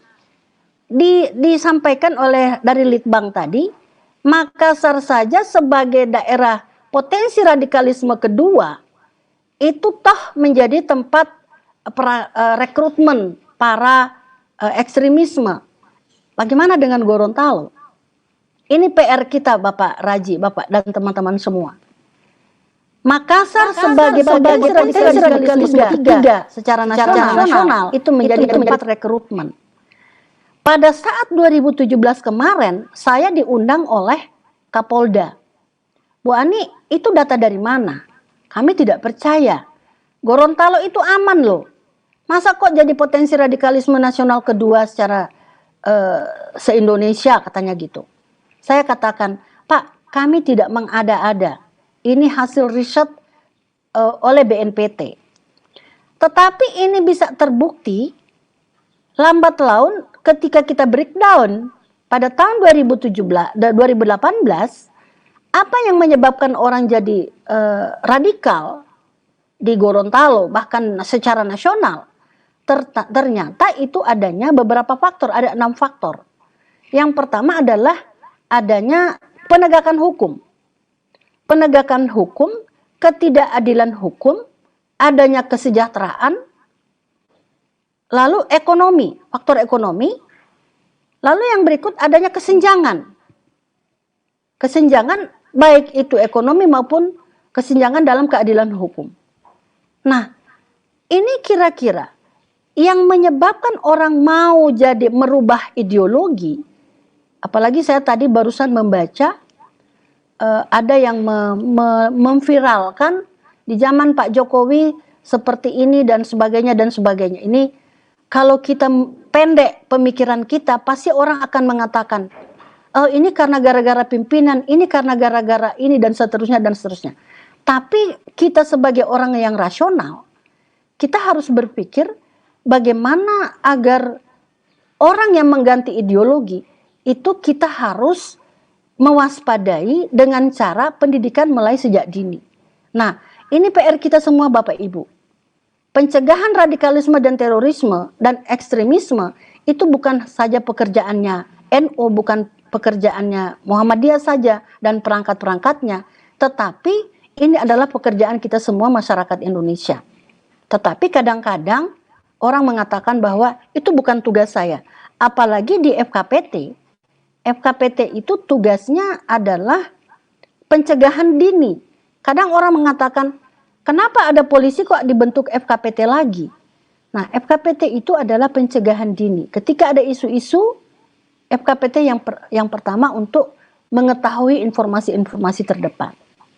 Yang berikut Bapak Ibu, hasil riset yang berikut tadi dikatakan bahwa Gorontalo sebagai potensi radikalis nasional kedua, lalu Makassar yang ketiga, yang pertama Bengkulu, yang keempat Lampung, dan yang kelima adalah Kalimantan Utara.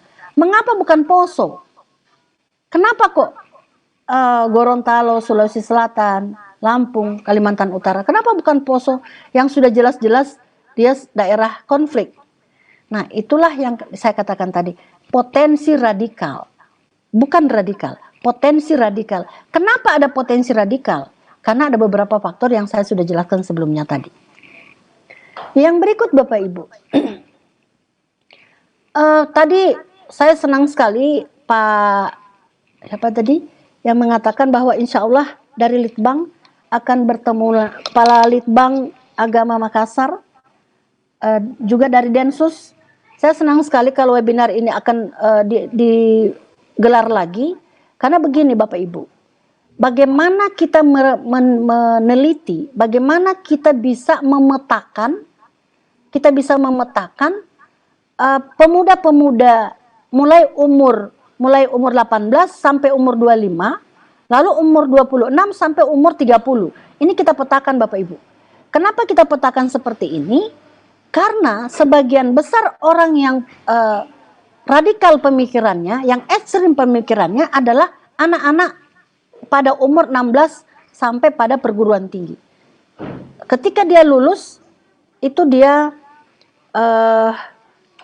pemikirannya sudah.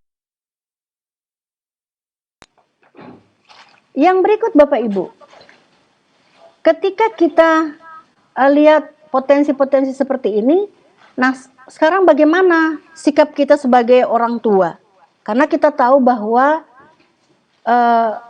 orang tua, keluarga adalah kunci ketahanan dalam menangkal paham radikalisme dan ekstremisme. Nah, kunci utama kita sebagai orang tua Bapak Ibu, yang pertama kita harus pantau apa yang dilakukan oleh anak kita. Ketika mereka pamit mengaji, kita harus kontrol. apa benar mereka mengaji. Lalu yang berikut, mohon maaf Bapak Ibu, bukan berarti bahwa dari identitas pakaian lalu kita mengatakan bahwa dia adalah radikal. Contoh, ada orang di kos-kosan ketika saya masih tahun 2000 di Malang 2003. Ada orang yang sama-sama pakai cadar, ternyata mereka dikira perempuan, ternyata mereka tidur sama-sama sampai melahirkan. Sampai anak ini dimasukkan kepalanya ke dalam WC, anak bayi yang dilahirkan. Nah, ini juga kadang-kadang orang beridentitas, jadi kita tidak boleh langsung menjustis bahwa orang ini radikal, tetapi mungkin ada faktor-faktor tertentu, bahkan ada juga orang yang menutupi karena kehamilannya dan sebagainya dan sebagainya. Nah, ini yang perlu kita petakan, Pak. Nanti dari Litbang juga dari Densus, insya Allah kita akan, saya senang sekali untuk melakukan riset.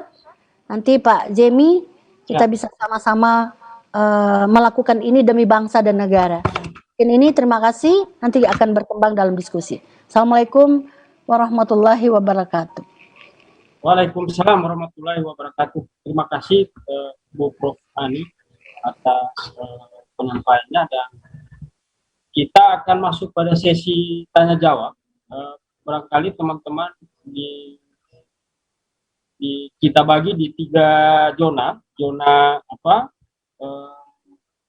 Sulawesi Selatan dan Sulawesi Tengah, kemudian Gorontalo dan Sulawesi Utara.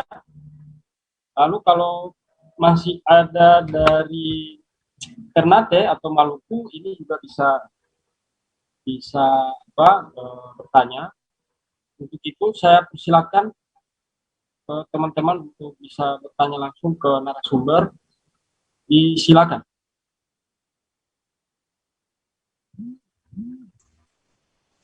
Oke, Bang Taufik, silakan. Bang Taufik, Koordinator Gus Durian Sulut. Silakan, Bang. Oke, makasih Pak Moderator. Mohon izin sahabat-sahabat sekalian, khusus buat Bapak Ibu narasumber. Saya cuma mau minta tanggapan saja soal, pertama saya mau ucapin terima kasih ke Ibu Prof dan juga Bang Pepi tadi yang menggugah kami merasa bahwa kita bagian dari orang yang mengkantor narasi radikalisme dan juga gerakan kelompok-kelompok kiri kanan saya kira. Begini, sebenarnya yang sekarang juga menjadi tantangan kita adalah soal internal. Ini khusus buat Bang Pepi misalnya. Soal di internal kita juga ini, Pak Kiai Muda. Kita lihatlah fenomena kemarin seperti Gus Miftah yang diributin. Itu juga kan ada sepuh-sepuh atau kiai-kiai kita juga yang menghajar secara internal. Dan itu di ruang publik dan dimodifikasi oleh kelompok-kelompok luar untuk melakukan semacam serangan balik ke kita. Kan gitu. Nah, repotnya lagi Gus Miftah tambah blunder lagi dengan soal mengajinya kan gitu. Nah, ini menurut saya semakin memperparah keadaan. Itu yang pertama. Yang kedua, di Manado sendiri kami ya malah bukan cuma datang ke gereja, pendeta-pendetanya kita undang ke masjid untuk ceramah agama, membawa. Ya cuma karena saya tidak terkenal Gus Miftah, jadi nggak terlalu ribut gitu.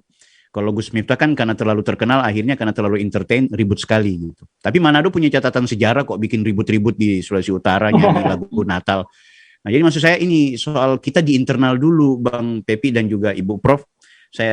Maksudnya internal di sini adalah soal komunitas kita, baik itu NU, Gus Durian, atau orang-orang yang punya pikiran untuk menjaga Indonesia dengan waras-waras. Nah, aku pikir itu kira-kira tanggapannya gimana kalau soal benturan kita di dalam. Terima kasih, Bang Moderator. Assalamualaikum. Waalaikumsalam warahmatullahi wabarakatuh. Assalamualaikum warahmatullahi wabarakatuh. Oke, tadi Bang Dil, barangkali ada yang bertanya dari Sulawesi Selatan dan Sulawesi Tengah yang mewakili. Silakan. Karena waktu kita sekarang pukul 17.07 waktu Indonesia Timur Tengah. Oke, silakan. Apa? Oke, Arianti Alvis. Silakan.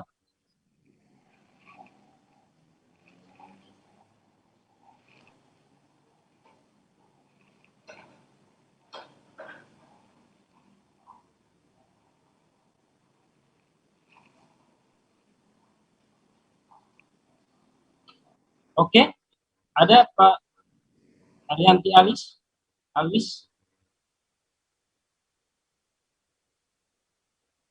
Nggak ada ya?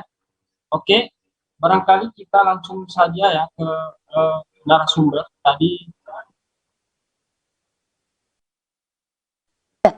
Silakan, Ketua GP Ansor Kota. Ya, Assalamualaikum warahmatullahi wabarakatuh. Jadi kalau menyimak dari awal sangat menarik bahasan ini dari pemaparan dari senior kita, sahabat Ibu Jaman, sampai dengan Ibu Ani. Tadi saya kira ini kalau kita rangkum akan nyambung. Bagaimana tadi yang disampaikan oleh sahabat Ibu Jaman bahwa Indonesia Timur menjadi basis ideologi, kemudian tadi juga dijelaskan oleh KPP Bang Saprila bahwa di wilayah timur makin menguatnya Islam, kelompok Islam fundamental. Nah, ini lahirnya juga dari produk media. Artinya kalau kita melihat bahwa awal terpapar itu dari narasi-narasi media yang lahir di media sosial, karena semua kita tahu bersama bahwa di era digitalisasi ini semua memiliki media sosial. Nah, berawal dari narasi-narasi konsumsi pertama, kemudian nanti berkembang pada perekrutan ideologisasi yang selanjutnya. Nah, tapi yang paling penting adalah soal media sosial ini. Nah, yang jadi pertanyaan kami terutama untuk Bang Saprila soal bagaimana bisa diberikan solusi untuk membangun narasi khususnya di wilayah kota, yang berbasis kota. Karena kalau misalnya di wilayah pedesaan misalnya yang berbasis pesantren yang masih kuat kultur lokalnya, itu masih jauh dari paparan media sosial, artinya masih punya basis kultur. Sementara di kota bahkan orang yang tidak artinya orang yang tidak kelihatan saleh, tapi ketika ada narasi benturan antara agama dan negara atau misalnya ada penjaliman terhadap agama, maka akan lahir semangat beragama, sehingga ini mudah terpapar. Nah, kira-kira apa solusi yang cukup solutif untuk membangun narasi di wilayah yang berbasis kota, yang apa namanya, yang istilahnya jauh dari basis pesantren? Saya kira itu dari kami. Sekian, Pak James, mungkin langsung. Baik, terima kasih Pak Ketua. Masih ada lagi satu orang? Biar kita langsung pada penanggap. Ada, kita ini kunci 2 orang saja ya, terakhir untuk sesi ini, dan saya kira kita langsung saja KPP untuk menanggapi dari 2 penanya tadi terkait soal gimana soal internal kita, sehingga ini juga penting ya bagaimana memperkuat internal NU misalnya, sehingga ini juga harus kita lihat. Dan terakhir soal Ketua Ansor tadi juga soal menanyakan soal gimana model membangun narasi khususnya di kota ketimbang di desa, yang karena memang di desa itu juga cukup kuat basis pesantren di sana, maka yang penting yang perlu di ini adalah gimana membangun narasi di perkotaan. Itu KPP. Silakan. Ya, saya pikir Taufik tadi bicara internal dia kan selalu juga di seorang provokator Taufik itu di Manado itu. Gini, sebetulnya NU itu selain sejarah harmonis, NU itu juga punya sejarah pertentangan gitu.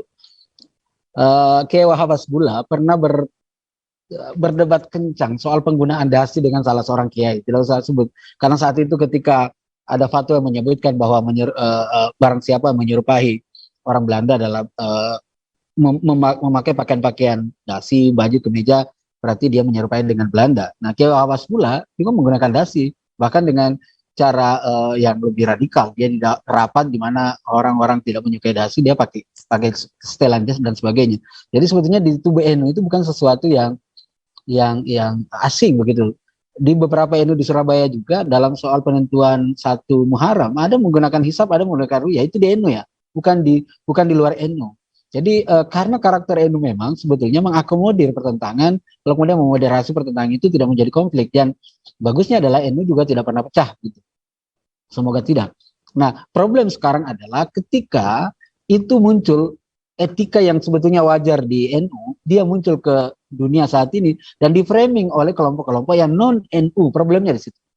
Misalnya NU garis lurus tuh, banyak sekali saya lihat wacana-wacana NU garis lurus itu diamplifikasi oleh kelompok-kelompok yang anti NU gitu.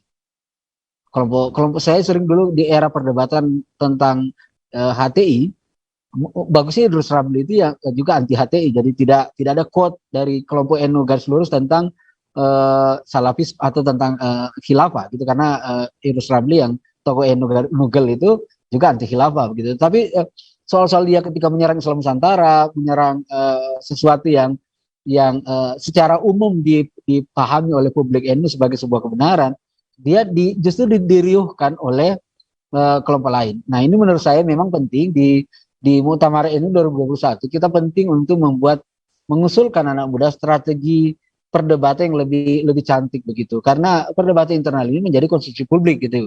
Kita tidak bisa menghindari perdebatan sama sekali karena karakter di NU dari awal memang begitu. Karakter NU dari awal memang begitu. Yang menjadi persoalan adalah apakah itu strategis untuk kita dan sebagainya. Apakah itu strategis untuk gerakan yang lebih besar atau tidak dan sebagainya. Misalnya kalau saya membaca perdebatan Nugel dengan NU dengan NU garis lurus dan NU secara umum, sebetulnya kan tidak banyak soal-soal ideologi gitu, tidak banyak soal-soal hal-hal yang seperti NU dengan Salafi misalnya. Kalaupun misalnya Nugel menyerang Islam Nusantara kemarin karena kelompok Nugel menganggap itu tidak strategis dalam soal mengkampanyekan Islam yang rahmatil lil alamin. Jadi soal strategi dia tidak mengkritik idenya begitu. Nah, saya kira juga kritik terhadap Gus Miftah itu lebih strategis.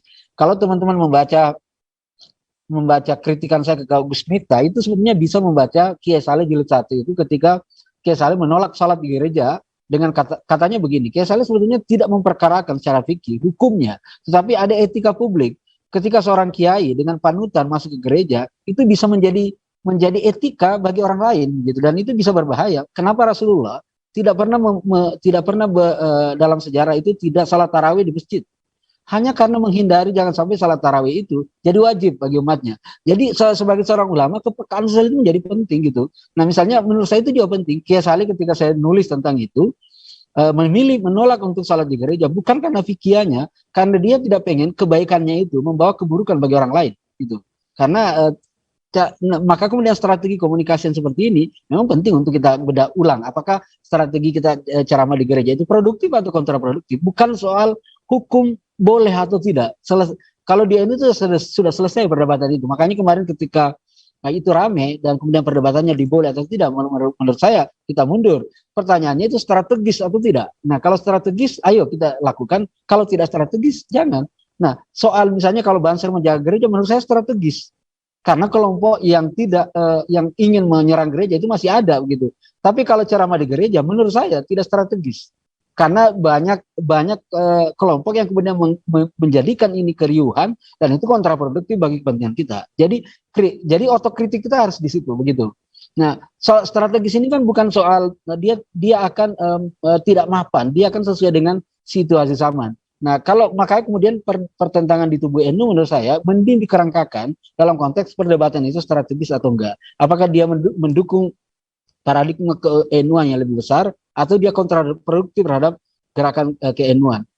Saya sering mengatakan bahwa misalnya ketika ada serangan terhadap Banser misalnya yang melakukan perlawanan terhadap itu ya kita begitu, tapi internal juga kita kadang-kadang melakukan diskusi ya jangan terlalu show off karena sekarang era relevansi di mana satu perbuatan salah yang kita lakukan itu bisa diamplifikasi dan menjadi resonansi di kelompok yang tidak terafiliasi dengan kita begitu. Misalnya ada orang tua kita yang sebenarnya tidak tahu dirinya NU atau tidak, tapi karena ada kontraproduktif dengan kelompok ini berhasil lebih relevan dalam pemikirannya, maka dia pasti berpihak. Ingat nggak kasus ketika kalau teman Banser membakar gereja membakar bendera tauhid itu kan susah sekali sampai Kiai Saleh juga harus melakukan pembelaan di dalam buku itu untuk menjelaskan posisi strategisnya ketika teman-teman Banser melakukan itu, posisi politisnya, dan tentu saja kita mendukung itu dalam soal strategi melawan atau menekan yang lain. Tetapi ingat, jangan lupa bahwa kadang-kadang hal yang kita sebut baik itu tidak bermakna yang baik. Karena itu saya selalu mendorong kaidah usul yang menyatakan bahwa kebaikan itu, kebenaran itu akan bernilai benar ketika dia berada di tempat yang tepat. Tapi kebenaran itu akan bernilai salah kalau dia di tempat yang keliru. Nah, sekarang dia tidak bicara norma di situ, tapi dia bicara strategi. Gitu. Nah, yang kedua tentang dari Bung Niki tadi di GP, Bung Niki ya benar ya, dari Ketua GP Ansor Kota, penting sekali untuk membaca dulu karakteristik sosiologis, karena kota itu meskipun kota secara umum karakter demografisnya sebagai urban, kelompok-kelompok urban, tapi penting juga kita memang membaca urban secara spesifik. Misalnya Gorontalo sebagai sebuah kota urban, kita melihat arahnya kemana dulu. Pemetaan sosiokultural itu menjadi sangat penting supaya narasi yang kita bangun nantinya tepat untuk konteks tertentu. Nah, yang kedua, kalau berbincang media sosial sebagai arenanya, jangan mulai saat ini kita harus terbiasa untuk menjadikan quote sebagai perlawanan begitu. Karena quote itu menjadi menarik, singkat, padat, tetapi kuat gitu. Memasuk ke arena TikTok, misalnya kalau teman-teman mengamati TikTok, kenapa Dasat Latif sekarang menjadi fenomena? Karena beberapa quote-nya itu dibuat singkat, lalu kemudian dia bisa di-TikTok-kan, begitu, menghibur dan sebagainya. Nah, pembacaan itu lalu kemudian narasinya tentu saja sederhana ya. Narasi yang kita bangun tentu narasi Islam Ahlussunnah wal Jamaah. Karena itu membungkus kreativitas itu, misalnya ya tentang apalah. Saya sendiri ketika melakukan penelitian di Kendari itu saya agak kaget juga ketika melihat diksi yang ditawarkan oleh salah seorang kelompok Salafi di sebuah media radio milik dia, mengatakan begini, kita ada kuis, siapa yang bisa menemukan hadis tentang Barazanji itu akan mendapatkan hadiah gitu. Jadi dia tidak bicara bid'ah, Barazanji itu bid'ah, tapi mencoba mendorong satu mengecoh publik tentang Barazanji itu. Nah, sampai kiamat pun nggak mungkin dapat hadis tentang Barazanji, karena Barazanji dibikin 200 tahun setelah Nabi wafat. Tetapi isi Barazanji itu isinya hadis semua, dia kecintaan kepada Rasulullah, pujian terhadap Rasulullah, dekat kepada Rasulullah, isinya semua ada koneksinya dengan teks normatif kita. Nah, kalau dibincang bagaimana caranya, itu tentu pembacaan itu. Yang kedua, ini yang mungkin kita lemah, strategi buzzing gitu. Strategi buzzing. Seharusnya sekarang kita semua punya media sosial ya. Misalnya saya membuat cerpen Kiai Saleh, seharusnya itu viral begitu. Seharusnya viral. Nah, cara viralnya jangan minta orang, bukan saatnya viral secara secara given, taken for granted, tetapi viral itu didesain. Kalau teman-teman melihat Khalid Basalamah, Syafiq Basalamah, UAS, itu bukan viral yang natural, sebenarnya didesain oleh sebuah sistem gitu. Jadi dia ada teamworknya yang bekerja, lalu kemudian mendorong ke publik, lalu kemudian ada cara yang kita dorong masa kita. Jadi bahasa saya begini, ada satu narator, ada yang lainnya buzzer. Jangan sampai narasi kita berhenti di kata sendiri. Misalnya begini, di grup Gus Durian Gorontalo ada tentang netizen, nggak ada share lagi ke grup lain, ya selesai di situ, selesai. Jadi kita memang harus lebih cantik bermain gitu, teman-teman. Semua harus agensi, menjadi agen dari sebuah wacana. Produksi wacana kita tidak kurang kok, yakin dan percaya. Kalau teman-teman mengquote buku-buku kitab kuning yang dimiliki oleh ulama kita dan mengambil quote-nya dan kemudian mengcapture ke media sosial, ya jangan minta itu viral by natural, tapi harus diviralkan begitu. Kita harus bekerja sebagai tim. Sekarang lakukan pemetaan, berapa orang Ansor, berapa orang yang memiliki media sosial di kawasan timur Indonesia. Kalau sampai 200.000 orang, bagian kita, baik yang aktif, itu harus didorong untuk menjadi buzzer kita begitu. Kalau misalnya ada satu wacana yang kita tawarkan, 200.000 harus bekerja untuk memviralkan, itu pasti viral begitu. Nah, ketika dia viral, dia pasti menjadi konsumsi publik. Nah, menurut saya sebelum kita mendorong wacana yang lebih seksi, kita harus memang menyiapkan sebuah strateginya. Nah, salah satunya itu, karena kita komunal, kita kuat sebetulnya, kita banyak sebetulnya, kekuatan kita sayangnya tidak terorganisir. Nah, bisa saja melalui pertemuan kita kali ini, kita mencoba melakukan gerakan-gerakan itu. Selain gerakan yang sifatnya physically, kita juga bisa melakukan gerakan clicker. Jadi kita menjadi agen, siapapun yang klik berarti dia masuk surga, kira-kira seperti itu. Biarlah Kiai Taufik Bilfaqih itu memberikan fatwa bahwa siapapun yang klik status-status dari NU itu masuk surga. Biar aja nyinyir yang lain itu, gitu. Itu kan untuk kita semua, karena dalilnya jelas. Barang siapa yang menyebarkan kebaikan, dia akan dapat pahala surga, itu jelas kok. Enggak ngomong kosong gitu. Misalnya kalau barang siapa mengklik dari Kiai NU akan masuk surga, itu enggak ngomong kosong, ada hadisnya, menebar kebaikan gitu. Bahkan tersenyum aja Anda dapat pahala, apalagi menebar kebaikan begitu. Itu kan strategi dakwah semua. Jangan sampai ada yang mengklaim bahwa balighu anni walau ayat itu harus ke mimbar. Enggak begitu. Tapi menjadi dari sistem ekosistem dakwah itu penting begitu. Menjadi satu narator utama, satu buzzer atau buzzing. Kalau era kita sekarang, kalau modelnya Ahmad Basir dulu, satu kiai, ada santri, ada mustami, dan semuanya menjadi narator dari para wali kiai itu, dan kemudian kiai itu menjadi populer gitu. Nah, kira-kira seperti begitu saja ya. Ini sudah setengah 6. Ya, baik. Terima kasih KPP, dan ini waktu kita sudah menunjukkan 17.23 dan sedikit lagi kita akan buka puasa. Saya minta barangkali closing statement selama 2 menit ke masing-masing narasumber. Barangkali kita langsung saja ke Bang Muhammad Nurjaman, kalau masih stay di sini.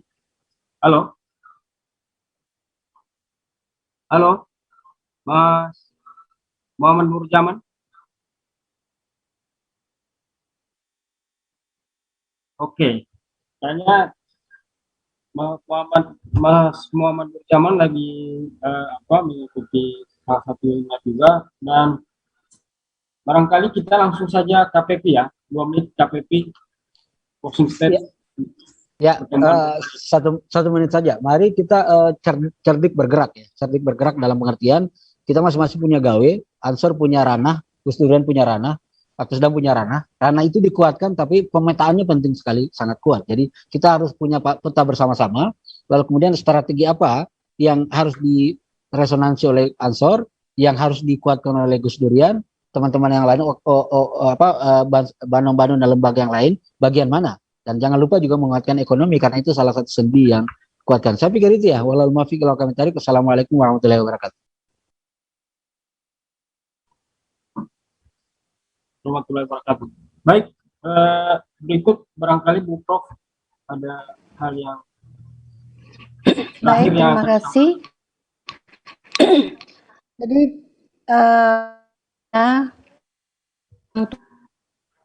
keluarga di dalam menangkal paham ekstremisme, maka harapan saya kepada kita sebagai orang tua, perlu adanya pengawasan kita kepada anak-anak kita, dan jangan kita membiarkan anak-anak kita karena sudah sekolah, lalu mereka adalah tanggung jawab guru. Kalau orang kuliah sudah menjadi tanggung jawab para dosen, tetapi kita sebagai orang tua adalah kunci di dalam keberhasilan anak.